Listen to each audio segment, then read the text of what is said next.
Hello everyone, welcome back to my YouTube channel. दोस्तों, आप सभी का स्वागत है हमारे आज की इस वीडियो में। आज की इस वीडियो में डिस्कस करने वाले हैं दोस्तों सेल यानी कि कोशिका।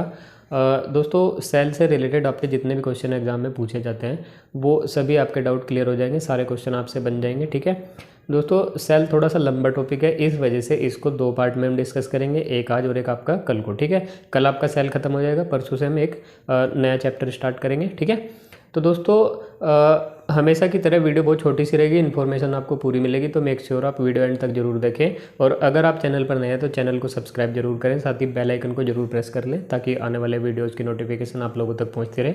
और दोस्तों, हमारे टेलीग्राम ग्रुप से जरूर जुड़ जाएँ। वीडियो के डिस्क्रिप्शन में टेलीग्राम का लिंक पड़ा हुआ है, उस लिंक पर क्लिक करके आप टेलीग्राम ग्रुप ज्वाइन कर लेना। दोस्तों, सारी आपको पीडीएफ और नोट्स वगैरह उसी पे अवेलेबल मैं करा रहा हूँ और आगे भी कराता रहूँगा। ठीक है, तो आप ज्वाइन कर लेना। तो चलिए दोस्तों, आज की वीडियो स्टार्ट करते हैं। देखिए, आपको एक घर नज़र आ रहा है दोस्तों, एक अच्छा खासा घर बना हुआ है।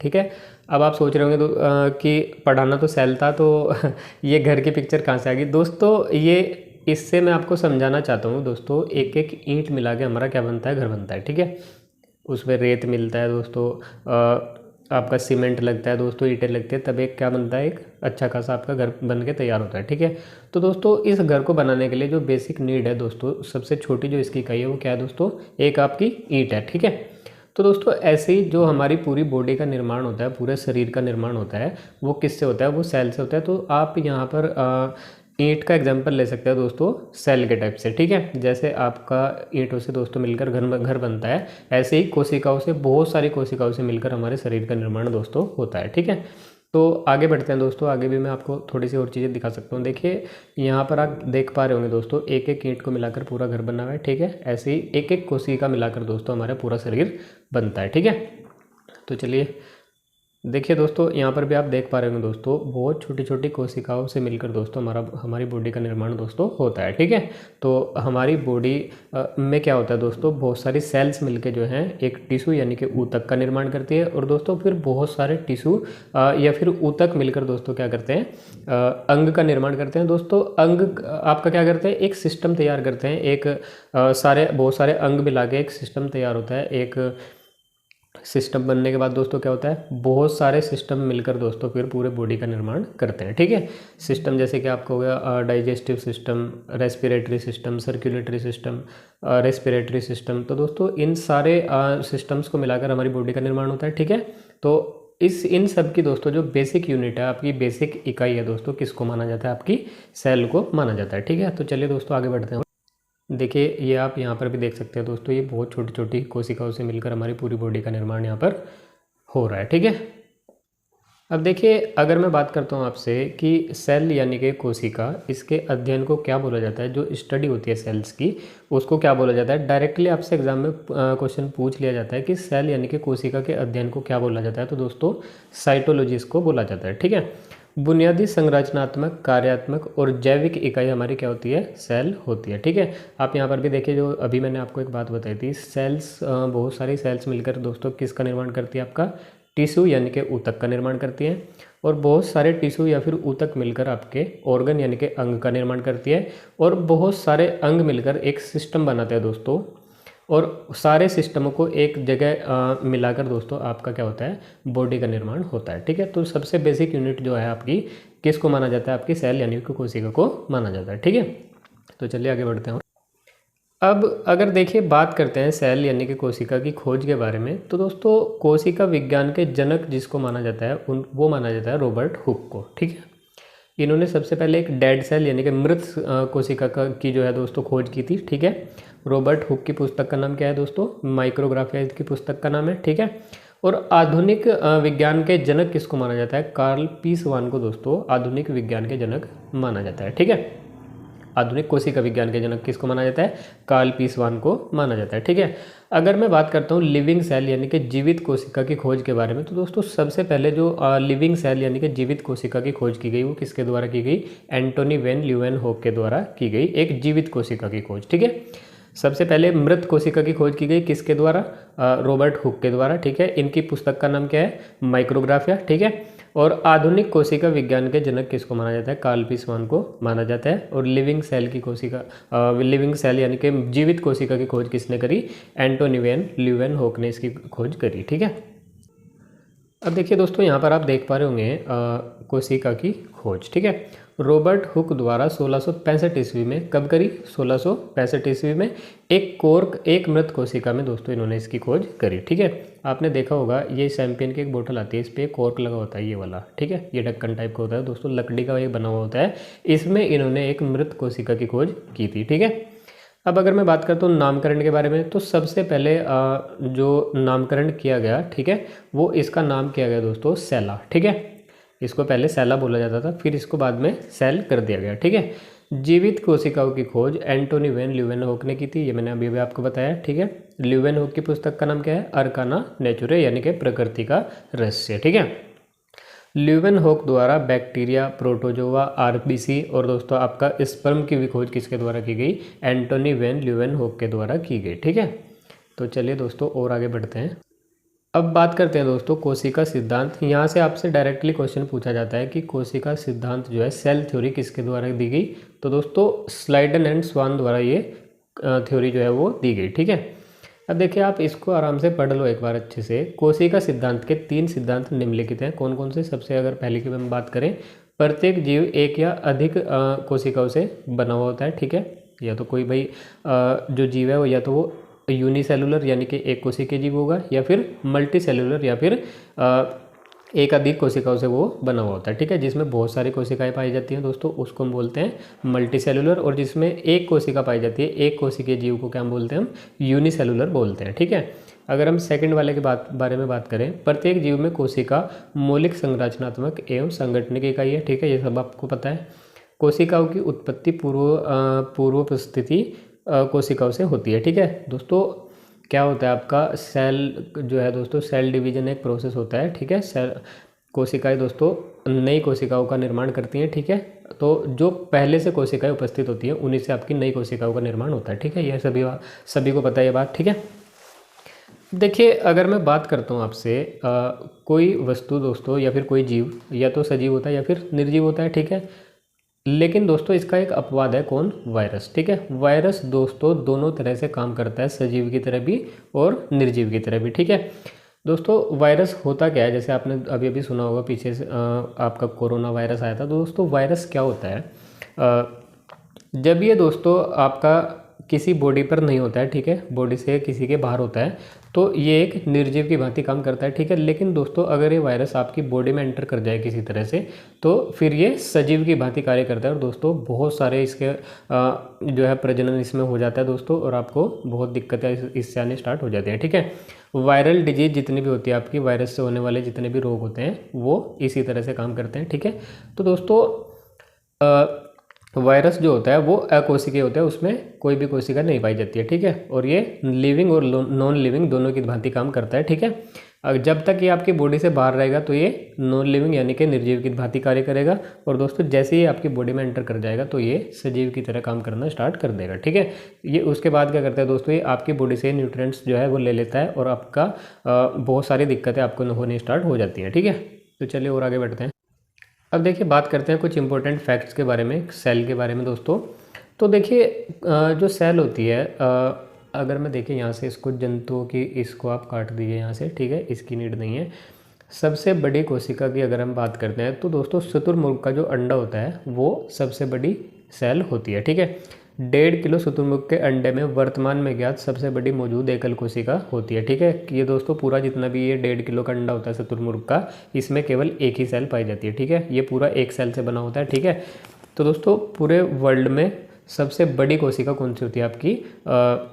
शुतुरमुर्ग का अंडा होती है। ठीक है, ये क्वेश्चन अगर आपसे एग्जाम में पूछा जाए तो आप इसको आराम से टिक कर देना। ठीक है, और अगर मैं बात करता हूँ दोस्तों जंतुओं की सबसे लंबी कोशिका यानी कि लॉन्गेस्ट एनिमल सेल कौन सी होती है? न्यूरॉन या फिर तंत्रिका कोशिका सबसे लंबी कोशिका होती है। ठीक है, ये जब मैंने आपको माइंड आपका ब्रेन पढ़ाया था दोस्तों, या आपके साथ डिस्कस किया था मस्तिष्क, तब मैंने आपको बताया था कि लॉन्गेस्ट एनिमल सेल कौन सी होती है? आपकी न्यूरॉन होती है। ठीक है, तो चलिए और आगे बढ़ते हैं। अब अगर हम बात करते हैं दोस्तों, मानव शरीर की सबसे बड़ी कोशिका कौन सी होती है? अंडाणु या फिर एग, इसको आप बोल सकते हैं। फीमेल्स में जो एग बनते हैं दोस्तों, वो सबसे बड़ी कोशिका होती है मानव शरीर की, ठीक है। और अगर मैं बात करता हूँ मानव शरीर की सबसे छोटी कोशिका के बारे में, तो दोस्तों स्पर्म या फिर शुक्राणु सबसे छोटी कोशिका आपकी बॉडी में पाई जाती है, ठीक है। तो चलिए और आगे बढ़ते हैं दोस्तों। यहाँ से अगर आपसे क्वेश्चन पूछा जाता है तो आप इजीली इसको बता देना, ठीक है। आप इजीली इसको टिक कर पाएंगे। मानव शरीर की सबसे बड़ी कोशिका कौन होती है? अंडाणु या फिर एग। और मानव शरीर की सबसे छोटी कोशिका स्पर्म या फिर शुक्राणु होती है, ठीक है। और सबसे बड़ी ओवरऑल दोस्तों सबसे बड़ी कोशिका कौन है? शुतुरमुर्ग का अंडा, ठीक है। और लॉन्गेस्ट आपकी जो सेल है मानव शरीर की, वो कौन सी है? आपकी न्यूरॉन, ठीक है, तंत्रिका कोशिका जिसको बोलते हैं। अब देखिए, अगर हम बात कर लेते हैं सेल या फिर कोशिका के प्रकार के बारे में, तो दोस्तों दो टाइप की कोशिकाएं आपकी पाई जाती हैं, ठीक है। एक होती है आपकी दोस्तों प्रोकैरियोटिक सेल, और दोस्तों दूसरी होती है आपकी यूकैरियोटिक सेल, ठीक है। देखिए, इन दोनों में डिफरेंस क्या होता है मैं बता रहा हूँ आपको दोस्तों। जो प्रोकैरियोटिक सेल होती है, इनमें वेल डेवलप्ड न्यूक्लियस या फिर केंद्रक नहीं पाया जाता है, ठीक है। और दोस्तों जो आपकी यूकैरियोटिक सेल होती है, उनमें एक वेल डेवलप्ड दोस्तों न्यूक्लियस पाया जाता है, ठीक है। अब देखिए, यहाँ पर नीचे लिखा भी हुआ है, आप आराम से इसको पढ़ लें। जिसमें वास्तविक केंद्रक अनुपस्थित रहता है उसको हम क्या बोलते हैं? प्रोकैरियोटिक सेल बोलते हैं, ठीक है। और जिन प्रोकैरियोटिक सेल में प्रोकैरियोटिक्स में बैक्टीरिया और आर्किया आपके शामिल होते हैं, ठीक है। जितने भी आपके बैक्टीरिया होते हैं उनमें प्रोकैरियोटिक सेल पाई जाती है, यानी कि उनमें एक वेल डेवलप्ड न्यूक्लियस नहीं पाया जाता है, ठीक है। अब देखिए, आप यहाँ पर भी एक देख पा रहे होंगे दोस्तों, जिसमें केंद्रक होता है उसको हम क्या बोलते हैं? यूकैरियोटिक सेल, ठीक है। प्रोटोजोआ, कवक, पौधे, जानवर सभी दोस्तों किस में आते हैं? आपके यूकैरियोटिक सेल दोस्तों उनके अंदर पाई जाती है, ठीक है। देखिए, अब देखिए दोस्तों, आप यहाँ पर देख रहे होंगे एल पे भी आपका टिक कट लगा हुआ है दोस्तों, एम पे भी और दोस्तों जीबी पे भी, ठीक है। इनका मतलब क्या होता है दोस्तों? लाइसोसोम भी इसमें नहीं पाया जाता है, ठीक है। माइटोकॉन्ड्रिया भी इसमें नहीं पाया जाता है, और दोस्तों गोल्जी बॉडी भी इसमें नहीं पाई जाती है, जो कि कोशिका के अंग हैं, ठीक है। आगे जाके हम इनके बारे में भी डिस्कस करेंगे, ठीक है। एक दोस्तों आपने नाम सुना होगा आपका साइनोबैक्टीरिया, ठीक है। ये कोई बैक्टीरिया नहीं होता है, सबसे पहली बात तो ये। अगर आपसे दोस्तों एग्जाम में कंफ्यूज करने के लिए आपसे क्वेश्चन पूछा जाता है कि इनमें से कौन बैक्टीरिया नहीं है, ठीक है। जैसे ही आप इसको देखेंगे साइनोबैक्टीरिया, आप टिक कर देंगे इस पे, और एग्जामिनर कर देगा आपका ऐसे, ठीक है। तो आपका क्या हो जाएगा? क्वेश्चन गलत हो जाएगा दोस्तों। साइनोबैक्टीरिया कोई भी बैक्टीरिया नहीं है। ये क्या होता है दोस्तों? ब्लू ग्रीन एल्गी यानी कि नीलहरित शैवाल ये एक होता है, ठीक है। तो साइनोबैक्टीरिया कोई बैक्टीरिया नहीं है, ये क्या होता है? आपका शैवाल होता है, ठीक है। नीला हरा शैवाल या फिर ब्लू ग्रीन एल्गी इसको बोला जाता है, ठीक है। और ये दोस्तों फोटोसिंथेसिस का जो प्रोसेस है वो कर सकता है, प्रकाश संश्लेषण द्वारा ये अपना भोजन बना सकता है, ठीक है। इतनी चीज़ आपको याद रखनी है साइनोबैक्टीरिया के बारे में, ठीक है। जब भी आपसे एग्जाम में पूछा जाए इनमें से कौन बैक्टीरिया नहीं है, तो आप सबसे पहले आपको क्या नाम याद रखना है? साइनोबैक्टीरिया आपको नाम याद रखना है, ठीक है। तो चलिए और आगे बढ़ते हैं। अब देखिए दोस्तों, यहाँ पर एक आपको पिक्चर नज़र आ रही होगी दोस्तों, किसकी? आपकी प्रोकैरियोटिक सेल, जिसमें वेल डेवलप्ड न्यूक्लियस नहीं पाया जाता है, ठीक है।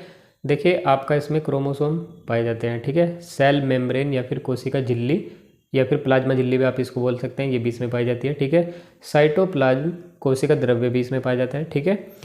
कोशिका भित्ति सेल वॉल, जो आउटर मोस्ट लेयर जो होती है सेल की, वो भी इसमें पाई जाती है, कोशिका भित्ति। दोस्तों मानव शरीर में जो सेल पाई जाती हैं उसमें कोशिका भित्ति या फिर सेल वॉल नहीं पाई जाती है। उनमें सबसे बाहरी जो सतह होती है, आउटर मोस्ट लेयर जो होती है, वो दोस्तों कोशिका झिल्ली होती है, सेल मेम्ब्रेन होती है, ठीक है। इसमें राइबोसोम भी पाया जाता है। इसमें क्या नहीं पाया जाता दोस्तों? लाइसोसोम नहीं पाया जाता, ठीक है। माइटोकॉन्ड्रिया नहीं पाया जाता इसमें, और दोस्तों गोल्जी बॉडी नहीं पाई जाती इसमें, ठीक है। तो चलिए और आगे बढ़ते हैं। अब देखिए, कोशिका भित्ति के अगर मैं बारे में बात करता हूँ दोस्तों, कोशिका की सबसे बाहरी सतह कौन होती है? आपकी कोशिका भित्ति होती है, ठीक है। और इसका नेचर कैसा होता है? इसका नेचर यानी कि इसकी प्रकृति कैसी होती है? पारगम्य होती है, ठीक है। तो चलिए और आगे बढ़ते हैं दोस्तों। देखिए, यहाँ पर और दोस्तों चीज़ें लिखी हुई हैं कोशिका भित्ति के बारे में। कोशिका भित्ति के कुछ तथ्य यहाँ पर लिखे गए, ठीक है। माइकोप्लाज्मा सभी छोटा, माइकोप्लाज्मा में कोशिका भित्ति नहीं होती है, ठीक है, ये आपको याद रखना है। जंतु में कोशिका भित्ति नहीं होती है, ये भी मैंने अभी आपको बताया, ठीक है। दोस्तों कोशिका भित्ति के कार्य क्या होते हैं ये मैं आपको थोड़ा सा बता देता हूँ। देखिए, हमारा जो ह्यूमन बॉडी होती है या फिर एनिमल में दोस्तों जितने भी जंतुओं में आते हैं दोस्तों, उनमें आपकी कोशिका भित्ति नहीं पाई जाती है। उनकी कोशिकाओं में क्या पाई जाती है? आउटर मोस्ट लेयर कौन सी होती है? आपकी कोशिका झिल्ली होती है, ठीक है। कोशिका भित्ति का क्या कार्य होता है दोस्तों? एक तो प्रोटेक्शन, बाहरी दोस्तों जितना भी आपका एनवायरनमेंट होता है उससे सुरक्षा प्रदान करने का काम इसका होता है, ठीक है, कोशिका भित्ति का, ठीक है। एक्स्ट्रा लाइट से दोस्तों ये बचाता है, ठीक है, और एक्स्ट्रा हीट से भी ये बचाता है, ठीक है, कौन? कोशिका भित्ति। अब देखिए जो हम होते हैं दोस्तों, हम ह्यूमन होते हैं या फिर कोई जानवर होता है, वो दोस्तों अधिकतर कहाँ पर रहते हैं? छाँव में बैठ जाते हैं, ठीक है। लेकिन दोस्तों पेड़ पौधे क्या होते हैं? एक ही जगह खड़े रहते हैं, ठीक है, वो चल तो नहीं सकते। तो दोस्तों उनको हीट और दोस्तों लाइट से कौन प्रोटेक्शन प्रदान करता है? आपका कोशिका भित्ति या फिर सेल वॉल आपकी प्रोटेक्शन उनसे प्रदान करती है, ठीक है दोस्तों। इसीलिए सेल वॉल किन में पाई जाती है? आपके प्लांट्स में पाई जाती है, ठीक है। अब देखिए अलग अलग जो जीव होते हैं दोस्तों, उनमें अलग अलग चीज़ों से दोस्तों आपकी सेल वॉल यानी कोशिका झिल्ली भित्ति दोस्तों बनी होती है, ठीक है। अब अगर मैं बात करता हूँ प्लांट के बारे में, तो दोस्तों प्लांट की जो कोशिका भित्ति होती है, सेल वॉल होती है, वो किसकी बनी होती है? आपकी सेलुलोज की बनी होती है, ठीक है। अगर मैं बात करता हूँ बैक्टीरिया या फिर जीवाणु के बारे में, तो इसकी जो कोशिका भित्ति है वो किससे बनी होती है? पैक्टिन की इसकी दोस्तों ये आउटर मोस्ट लेयर यानी कि कोशिका भित्ति बनी होती है, ठीक है।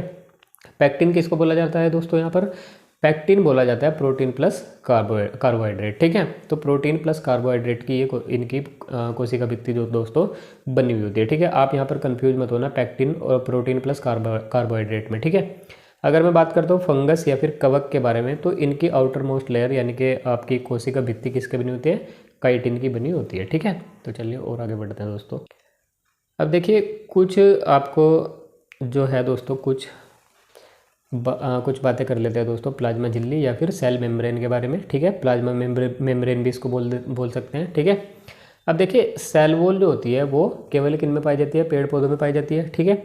लेकिन दोस्तों जो प्लाज्मा झिल्ली होती है, जो कोशिका झिल्ली आपकी होती है दोस्तों, वो सब में पाई जाती है। वो प्लांट्स में भी मिलेगी आपको, ह्यूमन बॉडी में भी वो आपको देखने को मिलेगी, ठीक है। तो 100% आप इसको बोल सकते हैं कि प्लाज्मा झिल्ली यानी कि सेल मेम्ब्रेन दोस्तों जो है वो हर किसी में पाई जाएगी, ठीक है। वो प्लांट्स में भी पाई जाएगी, आपकी बॉडी में पाई जाएगी, किसी एनिमल दोस्तों जितने भी होते हैं सबकी बॉडी में आपकी सेल मेम्ब्रेन पाई जाती है, ठीक है। अब देखिए इसके बारे में यहाँ पर 4 बातें यहाँ पर लिखी गई हैं। यह है पादप, कवक और बैक्टीरिया की दूसरी सतह होती है, ठीक है। जितने भी आपके प्लांट्स हैं, ठीक है, कवक हैं, बैक्टीरिया हैं दोस्तों, उनमें आउटर मोस्ट लेयर कौन सी होती है? आपकी सेल वॉल होती है। और दोस्तों दूसरी सतह कौन सी होती है? आपकी प्लाज्मा मेम्ब्रेन या फिर प्लाज्मा झिल्ली आपकी होती है, ठीक है। यह जंतु कोशिकाओं की सबसे भारी सतह होती है क्योंकि उसमें सेल वॉल नहीं पाई जाती है, इसलिए सबसे आउटर मोस्ट लेयर जो है आपकी प्लाज्मा झिल्ली जंतुओं में पाई जाती है, ठीक है। यह फॉस्फोलिपिड की बनी होती है दोस्तों। फॉस्फोलिपिड किसको बोला जाता है? आपका ये एक टाइप का फैट ही है, ठीक है। तो फैट को ही आपका फॉस्फोलिपिड यहाँ पर बोल रहे हैं, ठीक है। अगर मैं बात करता हूँ इसकी प्रकृति के बारे में, तो दोस्तों ये सेमी पेरिमेबल होती है दोस्तों, यानी कि अर्ध पारगम में ये होती है, ठीक है। तो चलिए और आगे बढ़ते हैं दोस्तों यहाँ पर आपका आज की ये वीडियो कंप्लीट हो जाती है, ठीक है। कल मैं आपके साथ डिस्कस करूंगा इसका पार्ट 2, ठीक है। उसको भी आप अच्छे से देख लेना। ये पीडीएफ आपको हमारे टेलीग्राम ग्रुप में मिल जाएगी, ठीक है। तो आप टेलीग्राम ग्रुप ज्वाइन कर लेना, वहाँ से इसको आपको 1-2 बार रिवाइज कर लेना है, आपके सारे क्वेश्चन बन जाएंगे, ठीक है। आई होप मैंने दोस्तों आपको अच्छे से क्लियर कर दिए होंगे आपके सभी डाउट, ठीक है। फिर भी अगर दोस्तों आपको कुछ डाउट रह जाता है तो आप कमेंट सेक्शन में ज़रूर मेंशन किया करो, ठीक है। और दोस्तों अगर आपको वीडियो अच्छी लगे तो वीडियो को लाइक ज़रूर करें, शेयर करें अपने दोस्तों के साथ, और दोस्तों चैनल को थोड़ा सा प्लीज़ सपोर्ट कीजिए, ठीक है। चैनल को सब्सक्राइब करें। तो दोस्तों आज की इस वीडियो में इतना ही रखेंगे, मिलते हैं कल की अगली वीडियो में, तब तक के लिए goodbye, thank you so much.